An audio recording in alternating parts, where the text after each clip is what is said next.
Thank you for joining us for this edition of Like Nobody's Business. I'm Beth Sewald, President and CEO of the Las Vegas Metro Chamber of Commerce. Well, the 2019 legislative session is in full swing, and today with us, I'm very excited to be joined by three of the leaders of the main associations across the state of Nevada. Thank you, ladies, for joining me today. Thank you. Thank you. Today we have Virginia Valentine, President of the Nevada Resort Association. We have Mary Lau, CEO of the Retail Association of Nevada, and we also have Dana Bennett, who is the President of the Nevada Mining Association. Thanks again for being here. Thank you. Thank you. You know, just a few weeks ago, the four of us were together and we were kind of laughing and talking about how the leading associations and organizations in the state are being led by women. Interesting situation. Virginia, what were your thoughts about that? And I know it kind of translates to the legislative session this year. It does, since we have a majority of female legislatures. I'm very happy to say. I think it's really interesting because I think the trade associations, all of us have been in our jobs for a while, so I would say this is something that happened very early with industry, and I think that's maybe a little bit unique to Nevada that women in leadership positions is really been historically here kind of part of our tradition. So it's in a way it's not a new thing for the business and trade associations to have women leaders. Yeah, exactly. And Mary and Dana, how would you say that the leadership is changing the landscape of Nevada and of Carson City, and how is it shaping our legislature this year? Dana? Well, I certainly believe that it reflects the diversity of the state. It shows that Nevada is a 21st century state, a modern state, and that industry includes all kinds of different people. It is not the homogeneous landscape that the stereotype would have it as. Yeah, absolutely. I totally agree. And it's a lot of fun, too, because we've all been, like Virginia said, we've been in this job for a long time. And we had a minority leader for years, which was Dina Titus.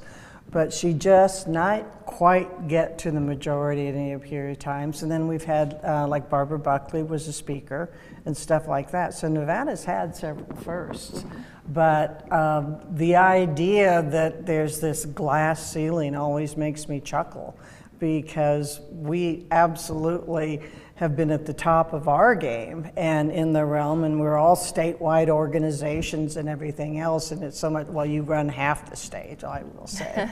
But it's an exciting time, and I will honestly say we have some excellent staffers too that are men and really help keep us grounded and keep everything moving forward. So it's amazing and it's fun. It is fun, and we're having a lot of fun here in Carson City, so thank you again for being here. One of the things I wanted to talk with Mary about too, and to kick off the kind of the lay of the land from the standpoint of the retail industry here in Carson. Well, it's been interesting. I don't know if Brian Wachter and Liz McMiniman and Andy Peterson, who's new to Nevada, would consider the word interesting a good enough word. But it started out being a very problematic session because of the both sides of parties driving everything to either the right or the left, and it became difficult. Everybody has worked well with leadership, and they're trying, although they're not able to move some of the ball forward.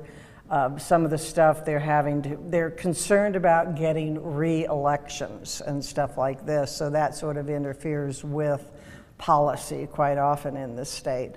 But you end up with leadership that is trying, caucus members that are pushing back, business groups that push back, the labor unions are trying little things here, little things there. There's flare-ups that are happening, and coming into the end of session is always the interesting and exciting time. Mm-hmm. I'm saying that very sarcastically, and I meant it that way, because the end game can be problematic, and you just get more tools towards the end game, and you pay more attention, and everybody reads every amendment. Yes, they do. Virginia, you represent Nevada's resort industry, which is really sort of the economic engine for the state. Can you give us a flavor for your perspective of the session this year? Yes, so I think a lot of the time when people ask me about what we do at the Resort Association, they think we're involved primarily in gaming legislation, when in fact, gaming law is pretty settled here. There are very few gaming bills. Most of those are introduced by the Gaming Control Board. and are pretty straightforward. The majority of what we focus on, because as you mentioned, we're the largest employer industry in the state, are labor and employment laws, and there are always a lot of bills on labor and employment. So we watch those very carefully. We work with the committee chairs, the sponsors, and the leadership, and I would agree with Mary. I think we've got great leadership in both houses, and they have been very open to working with us whenever we go to them. So my perspective would be on the session that we've got good leadership, we've got good access to the leadership. There seem to be a lot more diverse interest involved this session. I think you see some of the national initiatives coming into play here in the state. So I think it's going to continue to be a very interesting session with, all three houses being of the same party, how they tend to reconcile the differences between the parties and the commitments that they've made to their constituents. Okay. Dana, I know that gaming has been integral to the state since even before its formation, the industry in general to the entire state of Nevada. What are some of the issues that you and the mining industries are focused on this session? Well, as you mentioned, gaming is a fundamental part of the industry, but mining was here first. Yeah. We've been here from the very beginning. And retail sold it. But not I you think personally, gaming came but the second day. It's always been part of the state. And we couldn't have gotten anywhere without retail. So all three of us, all three industries are very much intertwined. And as Virginia mentioned, there is a lot of legislation that may not have a specific stamp on it, a gaming stamp or a mining stamp or a retail stamp, but it affects all of us. We are all, at the end of the day, we are all businesses. And for the Mining Association, there are well over 2,200 businesses in the state that rely on the mining industry. And so there is that overlap and that interest in general business legislation, and that's where we're watching the session. Okay. Mary, back to you again. No industry is really more of a barometer than retail, I think, of the economy. So from your perspective, where do you envision the Nevada economy going in the next year or so, 1 year to 5? Yeah, we're the third largest employer. I think government is ahead of us, and then of course gaming is the largest and stuff. And we live or die by national economies. And there's been indications that we're coming into sort of a recessive trend. Gaming was down slightly in March, but our sales were way up. And now we came up with a 3.2 GDP. So I don't know if we've lit a rocket and we're going to start again, or if that recessive gene is still going to show up. But we're reactive to an economy. That's one reason why we're not part of economic development per se. Nobody goes out and begs Nordstroms to come here, except the people up north. But but you have to have the population to supply it. We literally are a build it and retail will come industry. So we're optimistically cautious. That sounds very political. Although my senior vice president, Brian Wachter, keeps going, I keep feeling recession, so it'll be interesting to see, do we keep the current president's economy booming? I mean, because that's part of what makes this so much fun, is we are all so reliant on each other that people don't realize we've worked together for almost 15 years now as closely aligned associations. And we watch what happens with mining. We watch what happens with gaming.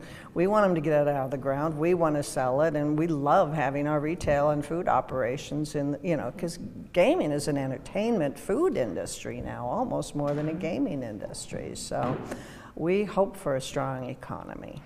We all do at the Chamber as well, definitely.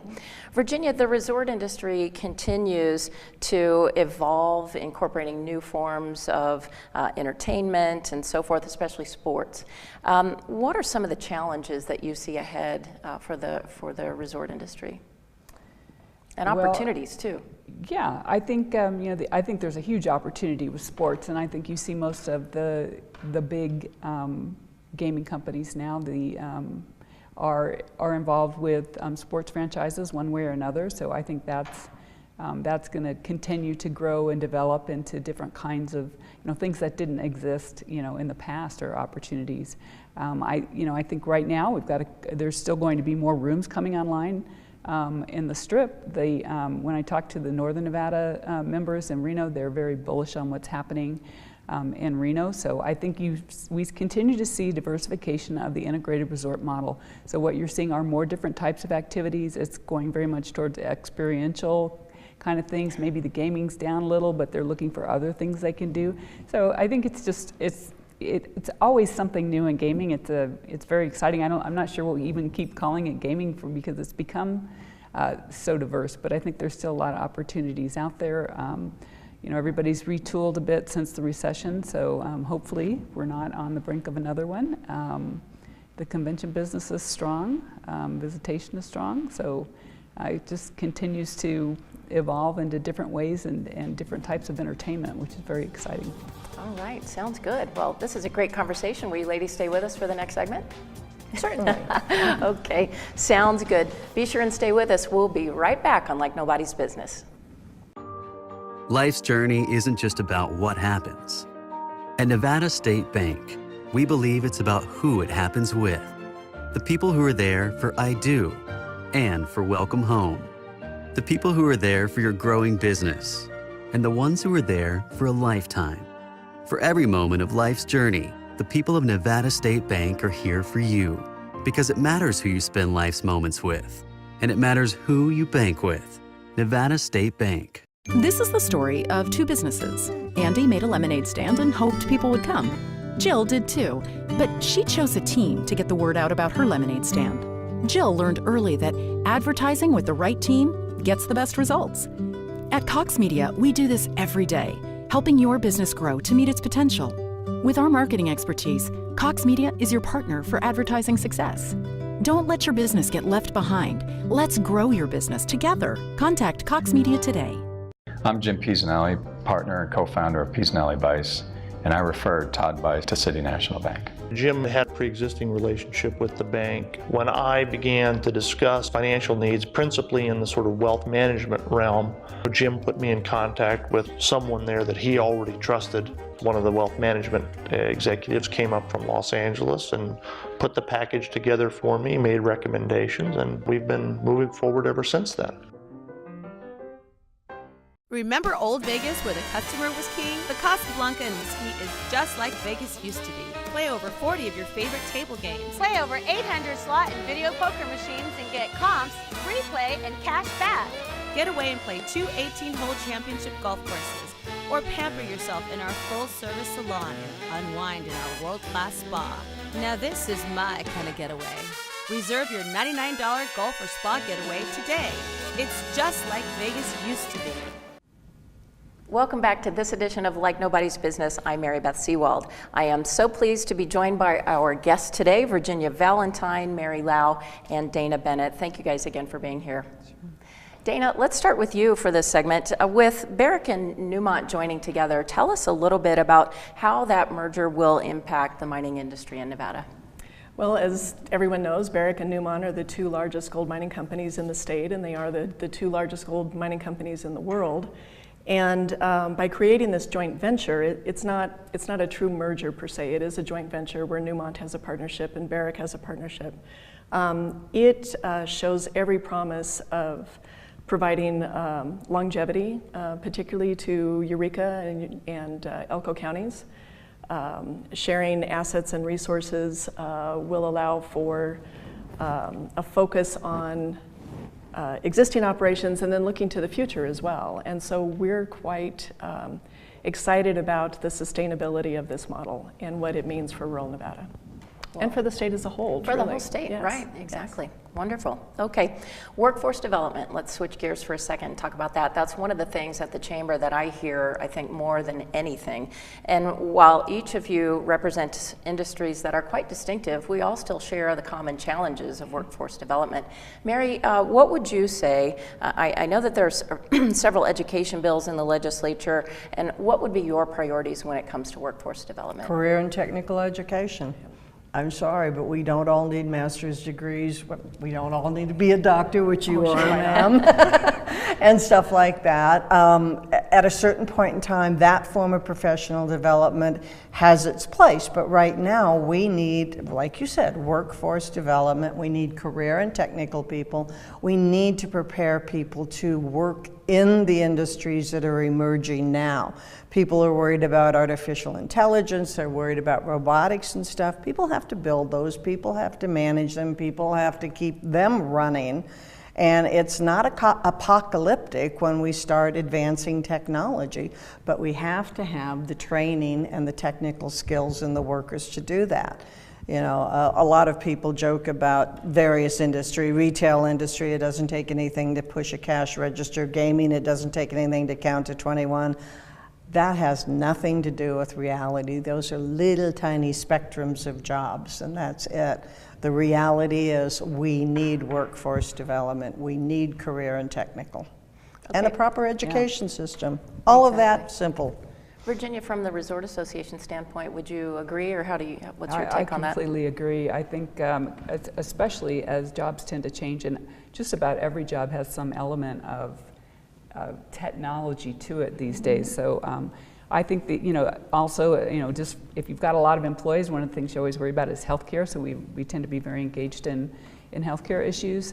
A lot of jobs in healthcare, I mean, people think they want to be a doctor, but at the same time, there is a great need for the people who, you know, do the technical work that goes into medical diagnostics or even in-home care. I mean, it's such a big area, and we're so, I think, deficient in the number of people we need to have here. And of course, you know, with the demographics consistently show that we have an aging population here, and we have retirees moving here, which is, a great thing. But I think especially in healthcare, there's a lot of opportunities in workforce development, a lot of job opportunities. On a small scale, this won't affect a lot of jobs, but AGIM, the Association for Gaming Equipment Manufacturers, had a bill that's moving this session that would allow that right now to work in gaming you have to be 21. It would lower the age of gaming employment to 18 for jobs on equipment. And that's a great pathway, because otherwise you would have come out of high school at 18, and until you were 21 you wouldn't have been able to get a job like that. So I say kudos to AGIM for trying something new that will bring kids in earlier to those kind of jobs and give them opportunities that they wouldn't have had without this legislation. It's probably not a lot of jobs, but going a little long on here, helps, but I think, am a big advocate of workforce development.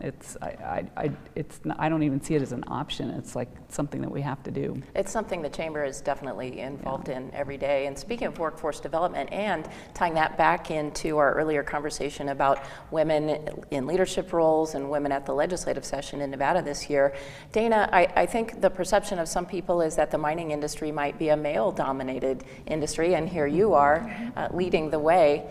Talk to us a little about workforce development as it relates to the mining industry. Workforce development is absolutely critical, like both Mary and Virginia have said. And as Mary pointed out, CTE, career and technical education, is critical to this industry. We need mechanics. The one job that is always open in the mining industry is diesel mechanic. And we have found that women do really well in those positions when they get there. And our challenge has been encouraging women to apply in the first place. So one of the things that I do is talk about what it's like to work in this industry. It is not the stereotype. It is not, you know, some old guy with a pick and a burro out in the desert. It's very high tech. There's the possibility for innovation. There are great opportunities for women in the industry, and it is the highest paying industry in the state. So we're quite encouraged about a future for women in this industry. And you see it from the top. You know, we mentioned Newmont earlier. The chair of the board of Newmont is a woman. 40% of that board of directors is female. And so I think we're seeing it from the top down all the way into underground, finding women throughout the industry. And it's a great future, I think, for women. Okay, everybody, get out your crystal balls. Are you ready?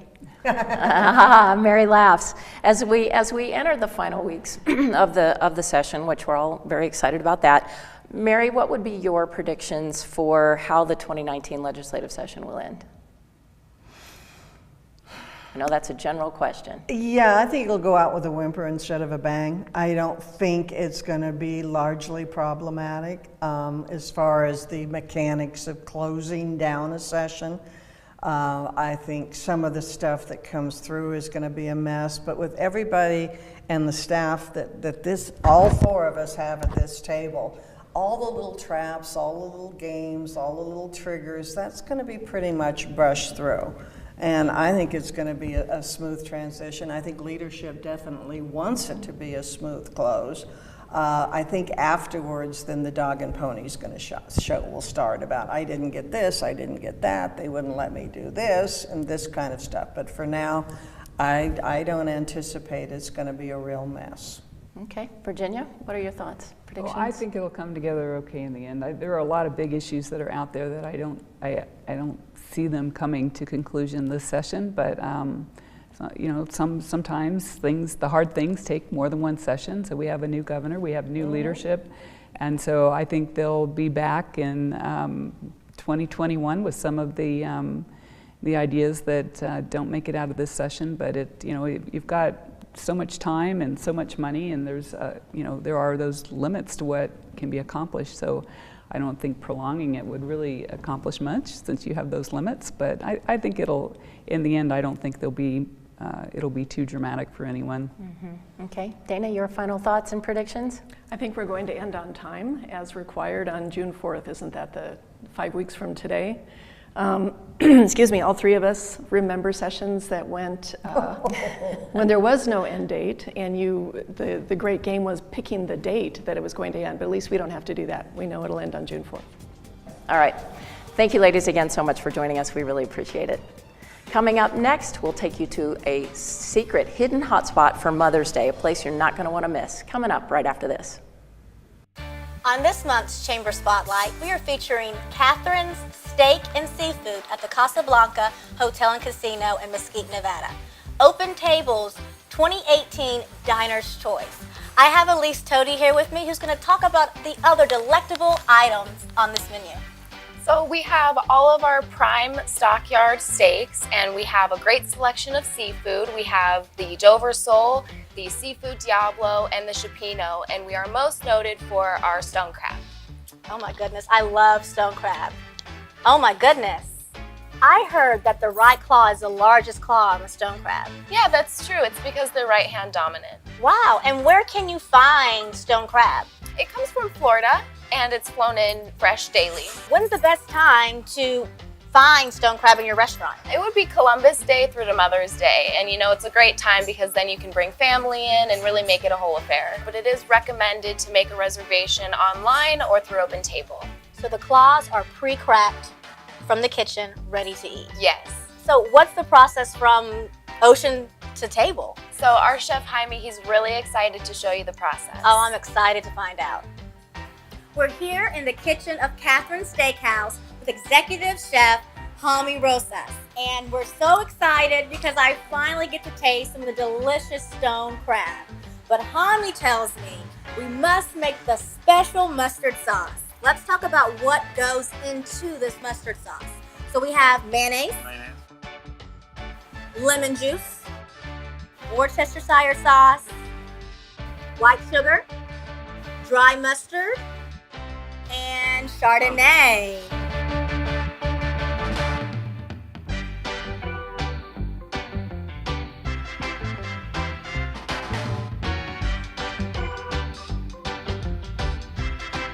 Now show me how I'm supposed to crack these claws. Okay, you get the claw.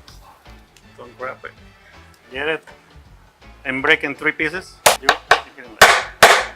Oh, sorry. No, it's good juice. Like that. It's ready to go. And voila, from ocean to table. Oh, delicious. And stone crab, guys.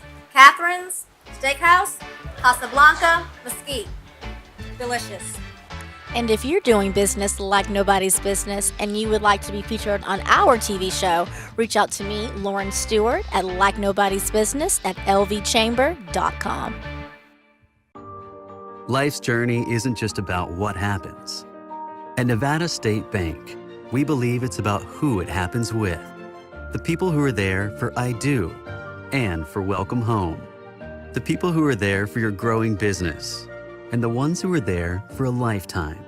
For every moment of life's journey, the people of Nevada State Bank are here for you because it matters who you spend life's moments with, and it matters who you bank with. Nevada State Bank. This is the story of two businesses. Andy made a lemonade stand and hoped people would come. Jill did too, but she chose a team to get the word out about her lemonade stand. Jill learned early that advertising with the right team gets the best results. At Cox Media, we do this every day, helping your business grow to meet its potential. With our marketing expertise, Cox Media is your partner for advertising success. Don't let your business get left behind. Let's grow your business together. Contact Cox Media today. Smart City is based coast to coast. We currently have about 39 locations, from convention centers to arenas, stadiums, hotels, public venues. We were just awarded the Entertainment and Sports Arena recently in Washington, D.C. We have a network operations center based out in our Las Vegas headquarters that are constantly monitoring all our centers 24/7. Thank you for watching this edition of Like Nobody's Business, and please remember these upcoming chamber events. Business Power Luncheon with Lillian Tomovich is at the Waldorf Astoria on May 8th. Business After Hours at the Las Vegas Metro Chamber of Commerce is on May 9th, and Vegas Young Professionals Fusion Mixer is at the Taco Bell Cantina, Planet Hollywood, on May 30th. And finally, applications for our leadership programs are now open. Leadership Las Vegas and Leadership Advance are absolutely wonderful opportunities for you and your employees to learn more about the community and to enhance your leadership skills as well. For more information, check out our website at lvchamber.com. I'd also like to give a very special thank you to our presenting sponsor, Nevada State Bank, our location sponsor, Mesquite Gaming, and our guest, Virginia Valentine, President of the Nevada Resort Association, Dana Bennett with the Nevada Mining Association, and Mary Lau, President and CEO of the Retail Association of Nevada. Don't forget to check out the May issue of the Chamber magazine, The Business Voice, where you will find not only a transcript of today's show, but you'll also find important business information, in-depth interviews and stories about business-relevant topics, and news on local businesses and profiles on some of the Chamber's members as well. And remember, Southern Nevada thrives when Southern Nevada employers thrive. We'll see you next time on Like Nobody's Business. I'm Mary Beth Sewald.